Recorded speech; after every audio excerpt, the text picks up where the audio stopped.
মার্কিন সংবিধানের চতুর্দশ সংশোধনী অনুযায়ী যুক্তরাষ্ট্রে জন্ম নেয়া সবার নাগরিকত্ব পাওয়ার অধিকার রয়েছে, কিন্তু প্রেসিডেন্ট হিসেবে যুক্তরাষ্ট্রের ক্ষমতার মসনদে বসেই তা বাতিল করেন ডোনাল্ড ট্রাম্প। এ নিয়ে দেখা দেয় বিতর্ক। তার এই নির্বাহী আদেশ কিছুদিন আগে সাময়িক স্থগিত করেছিলেন ওয়াশিংটন অঙ্গরাজ্যের একজন বিচারক। এবার একই পদক্ষেপ নিলেন মার্কিন ফেডারেল আদালত।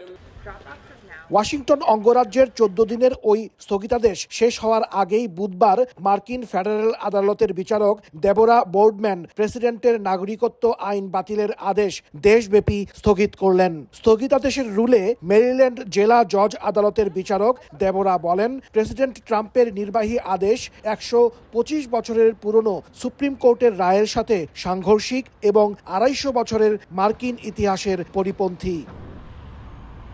প্রেসিডেন্ট ডোনাল্ড ট্রাম্পের নির্বাহী আদেশের বিরুদ্ধে মেরিল্যান্ডে মামলা দায়ের করেছিলেন 5 গর্ভবতী নারী ও 2টি অভিবাসী অধিকার গ্রুপ। বিচারক দেবোরা বলেন, এই মামলা চলাকালীন প্রেসিডেন্টের আদেশের বিরুদ্ধে নিষেধাজ্ঞাটি বহাল থাকবে।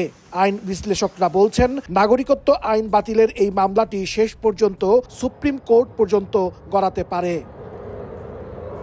হাসানুজ্জামান সাকি, সময় সংবাদ, যুক্তরাষ্ট্র।